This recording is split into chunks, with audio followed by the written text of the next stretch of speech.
c'est le troisième exercice où on doit trouver toutes les puissances présentes dans le circuit ainsi que le sens de circulation. D'accord? Et après, c'est toujours la même chose. L'objectif l'objectif est de maîtriser la formule puissance complexe. Voilà. Parce qu'on aura besoin de ça partout, surtout lorsqu'on analyse un réseau triphasé, que ce soit équilibré ou non équilibré. Mais aussi, lorsqu'on fait une analyse en composants symétriques, il faut concevoir les compensateurs de puissance réactive, les compensateurs de tout genre. C'est pour ça on doit maîtriser la manipulation de la puissance complexe. Après ça, on va aborder la notion de puissance maximale en courant alternatif pour clôturer les puissances, le chapitre des puissances. Bon, là on a un circuit, c'est en fait ça, c'est un quadripôle. Ici à là, c'est comme un transistor en fait, d'accord? On verra ça le moment venu, lorsqu'on on verra l'analyse des transistors de tout genre. Pour l'instant, on a déjà vu ça une fois en courant continu. Ça c'est un transistor, un quadripôle, 4 pôles. C'est juste un rappel, d'accord? Le courant, et ça c'est la tension. Voilà, ça c'est un quadripôle. Une entrée, deux sorties. 1, 2, ici. Voilà. Et ça, on peut considérer ça comme un circuit externe qu'on raccorde au transistor. Ça ressemble. D'accord? Ça ressemble. J'ai bien dit ça ressemble. Bon, maintenant, oublions le transistor et le quadripôle. On voit ça comme un circuit à analyser. Voilà, c'est tout.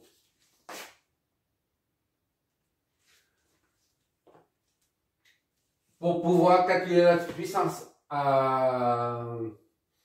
via la formule de puissance complexe, S est égal à V, et il faut trouver le phaseur en tension et phaseur en courant, ainsi que le conjugué du phaseur. D'accord? Et pour ça, on doit convertir tout ça, tous les paramètres du circuit, on les amène au domaine fréquentiel. D'accord? Bon, on y va. Pour le VS, là, on a un VS qui est dans le domaine temporel, est égal à 8 cosinus de T plus 20.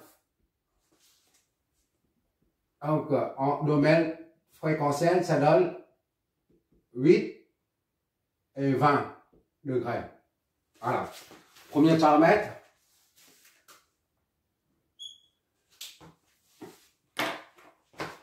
Le deuxième paramètre, on travaillera sur ce schéma-là, d'accord? Pour l'instant, on cherche les paramètres fréquentiels. Et après, on remplace ça par ça. On efface ça, on met ça ici, d'accord? ZR1 est égal à R1. Donc, ZR1 est égal à 4. 4.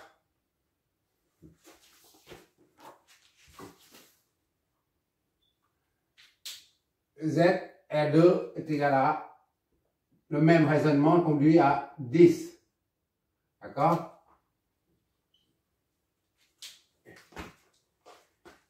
Ça, ZL est égal à J oméga L. J oméga c'est 1 radian par seconde. D'accord? Fois 1 fois L. L c'est 5. 5G. ZL est égal à 5G. D'accord? Ou encore 5,90 degrés. Voilà. Et ZC moins G sur oméga C. Moins 1 sur oméga C fois G. Soit moins 1 sur oméga c'est 1. Fois C, c'est 0,2 farad. G, ça donne ZC, et donc est égal à 1, c'est 0,2, c'est 5, je crois. Calcul de tête, c'est pas faire.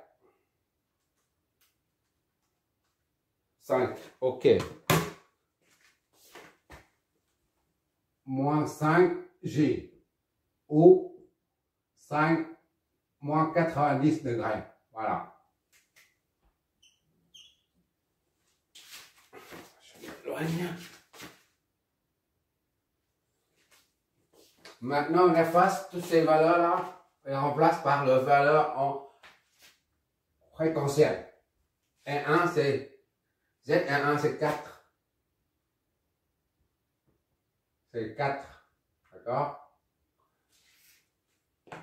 Z, R2. Z, R2, c'est 10. Ok? ZL, c'est 5G. 5G. Voilà. ZC, c'est moins 5G.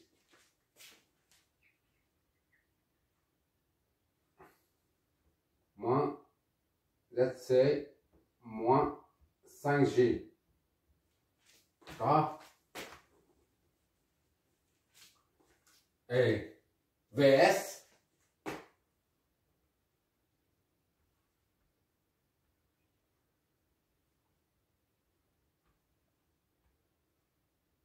VST, un domaine fréquentiel, c'est donne VS, c'est VS.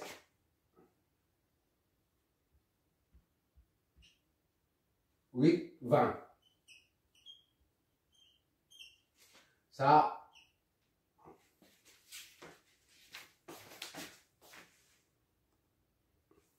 on numérote les nœuds. 1, 2, 3, 3, 3. On met ici 3. Enfin, 4. Voilà. Ça, c'est V. La tension dépendante ici, là, de 0, là.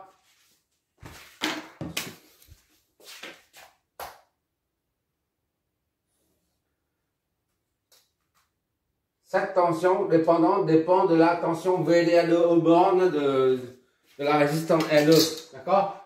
Maintenant, vu qu'on a mis 4, et ici c'est disons 0, ici 0, 0 partout là. Ici c'est le même point, 0.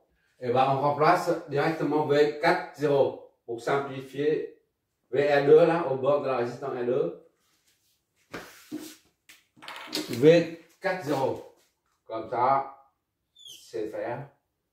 V4, 0. Comme on est en phaseur, en fréquence, en fréquentiel, on met ça. Donc on remplace ça par V4, 0.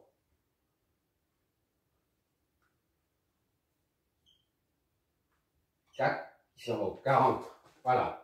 Et le courant ici dépend de I entrée ici. I 8, ça ne change pas, on laisse ça comme ça. Voilà.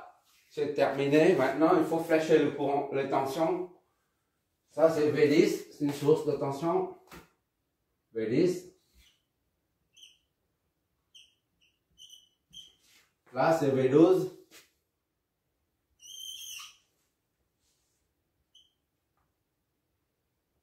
V12.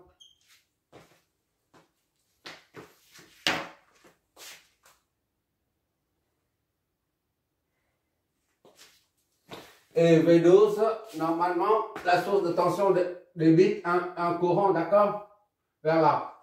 Le bémol, c'est qu'on a le courant IN qui entre par là. On ne va pas mettre un autre courant qui sort. C'est incohérent, d'accord? C'est pas grave. C'est IN qui entre ici, d'accord? Ça, c'est V20. Ça, c'est V01, V40. Voilà. Je remets ici pour avoir de la place. Ici, et donc V20. La flèche d'une source de tension s'oriente toujours, la pointe de la flèche s'oriente toujours vers le pôle plus, d'accord? Quel que soit le courant. Le courant peut sortir de la source ou entrer dans la source, peu importe, mais la flèche de tension, elle, reste pointée vers le pôle positif. Voilà, IN est là. Je répète ça, IN. Puisque la source de courant descend comme ça là, le courant 8, IN ne peut pas passer par là. Parce que ça, c'est la masse, le point le plus bas déjà. Il ne circule pas pour remonter. Si on dit que 8 IN vient ici, ça signifie que ce courant va monter. Or, ça, c'est la masse. D'accord? Il va par là. Ici, donc, ça monte. I1, I2. Ça monte ici, là, I1. Et là, c'est I2. De toute façon, ce n'est qu'une supposition, d'accord? On peut supposer dans n'importe quel sens. Ce n'est qu'une supposition, d'accord? Bon, c'est fini. Il reste V03, V43 et V0. Ça, c'est V03.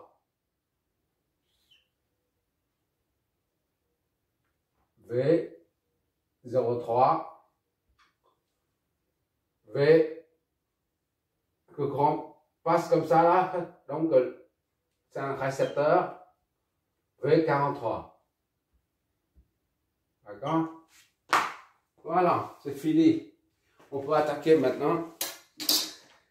On peut maintenant analyser le circuit pour trouver V et I conjugué. On a V0 est égal à 0. Comme ça, V0 est égal à 0. C'était trop petit, je ne sais pas si tu vois. Là. À peine. Parce que c'est... Je sais pas si c'est de place, V0 est égal à 0. Et V1, V10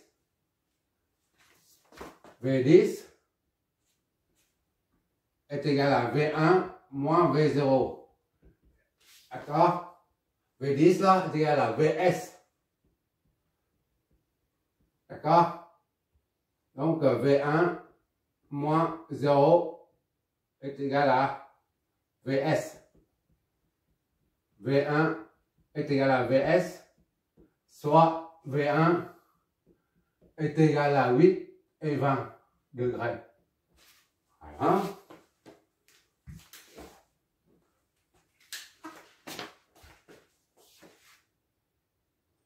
Maintenant, V12. Oh, j'ai oublié de marquer là, ici, la V20.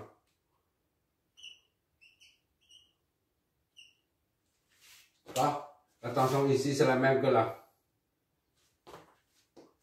Ça, c'est...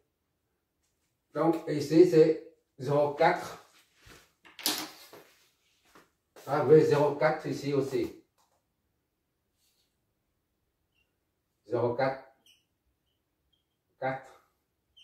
D'accord? Mais V40, c'est pour faire référence à ça.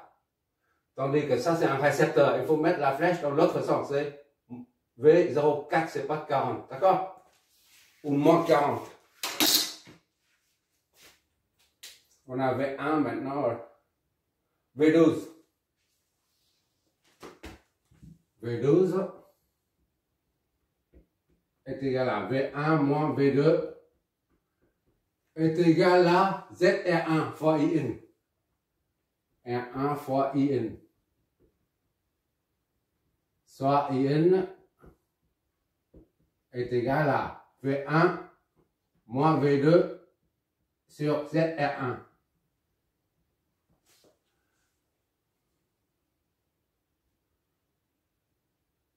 V2 est inconnu. D'accord?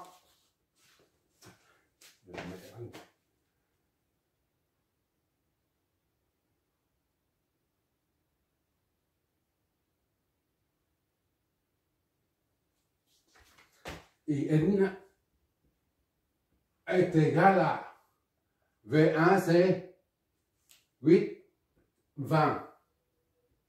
D'accord? Moins V2 sur ZR1. ZR1, c'est 4. Ça donne 2, 20 et moins V2. D'accord? IN est égal à 2, 20. Ça divisé par ça, fait 2. Moins V2. Moins 0,25 V2.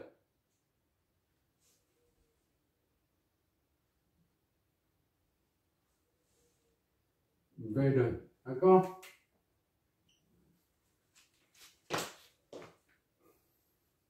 Appelons ça 1. Première équation. Maintenant, V20 maintenant. V20 est égal à combien ça? V20 est égal à V2 moins V0. D'accord? Et est égal à 0,1 V40. V40. Il est là. V20 est égal à, attention, aux bornes de la source dépendante.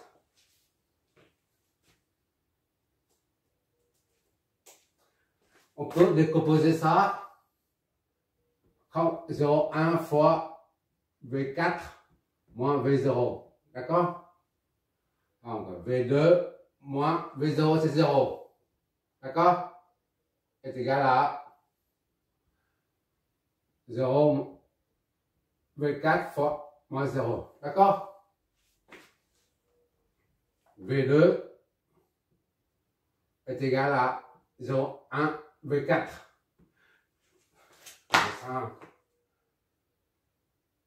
Voilà. V2 est égal à 0,1 V4. Voilà, c'est bon. 2. Maintenant, c'est V03. D'ici à là.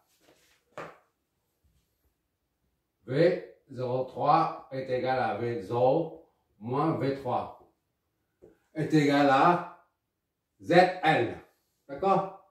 ZL, Z c'est ZL ici.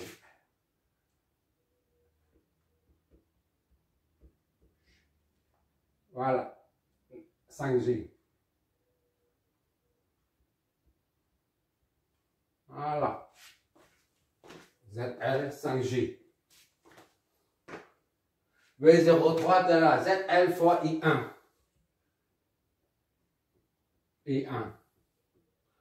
Donc, I1 est égal à V0 moins V3 sur ZL. Est égal à 0 moins V3. V3, c'est inconnu. Sur ZL, 5G. Soit I1 est égal à moins.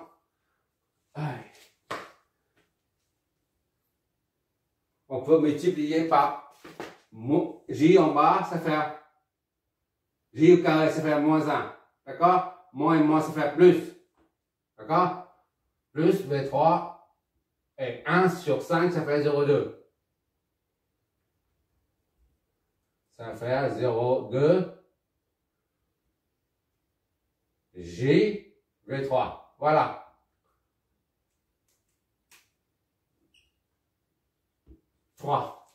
Faites pas de bêtises. Ok. Maintenant, ça c'est fini, ça c'est fini. Il reste ça et ça. V04 est égal à, la tension au borne de la résistance là, est égale à ZR2 fois I2. V04 est égal à V0 moins V4. D'accord? 0,4. ZR2, I2. ZR2 fois I2. Donc, I2 est égal, je ne sais pas si tu vois, V0 moins V4 sur ZR2. D'accord? Est égal à 0 moins V4. V4, c'est inconnu jusqu'à présent. Sur ZR2, ZR2, c'est 10. Ainsi donc, I2, le phaseur I2 est égal à moins 0,1 V4. D'accord? Moins 0,1 V4. V43 maintenant. Ici, à la V43.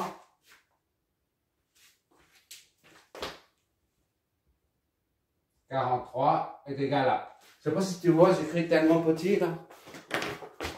Attends. Avec tes deux doigts, tu zoomes un peu pour voir, d'accord? Je sais que tu regardes ça avec le mobile, le téléphone. Ah, je suis désolé. Pas assez de place. V43 est égal à V4 moins V3. 43 là, c'est ZC fois I2. C fois I2. Donc I2 est égal à V4 moins V3 sur ZC. Est égal à V4 c'est inconnu, V3 c'est inconnu. Donc c'est V4 moins V3 sur ZC. C'est moins 5J. 5J, tu multiplies par J pour faire disparaître le J au dénominateur. Ça donne J et J, ça fait J carré. J carré c'est moins 1. Moins et moins ça fait plus. D'accord? C'est 1 sur 5. Et ça, tu multiplies par J fois V4 moins V3. D'accord? Finalement, I2 est égal donc à combien ça? 0,2.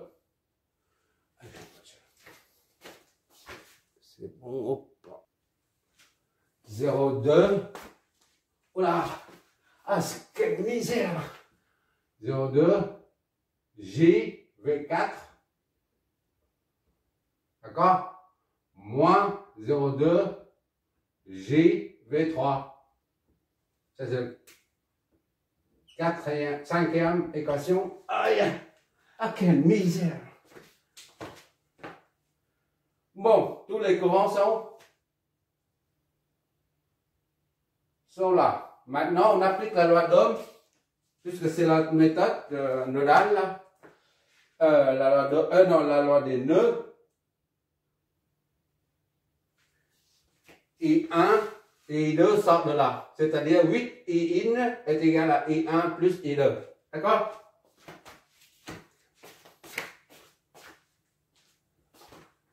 Aïe, ah, c'est la misère. Ah, quelle misère. 8 I1 est égal à I1 plus I2. D'accord? On met. Oh là là! Et ça, je me l'enlève.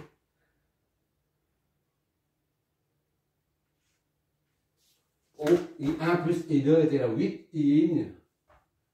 c'est plus logique. I1 plus I2 est égal à 8 I1. Voilà, on va dans ce sens-là.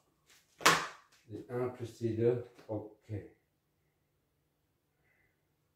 I1 c'est où? I1 c'est là. 0,2 JV3. 0,2 JV3. I1 plus I2. Moins 0,1 V4. V4. I2 moins 0,1 V4. Ok? C'est la 8 in. 8 in.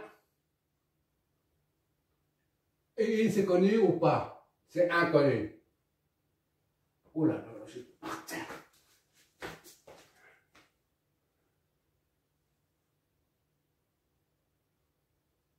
Il est où? Si, il est là. Il est là. Je n'ai pas vu. 8 I-in. I-in, c'est ici. 2, 20. D'accord? Moins 25. 0,25. V2.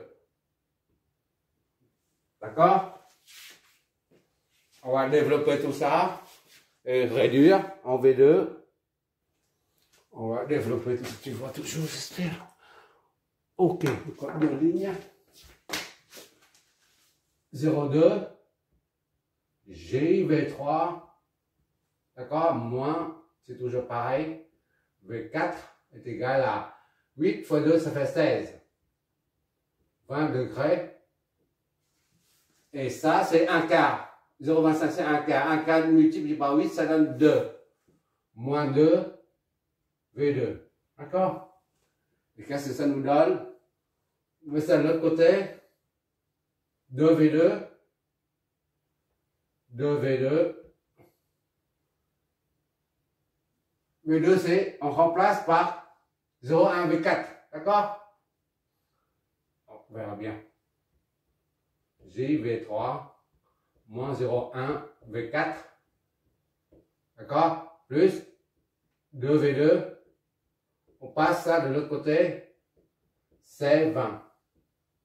Voilà. V2, c'est 0,1 V4. De J, V3, moins 0,1 V4, plus 2 fois V2. V2, c'est 0,1 V4. V4, d'accord?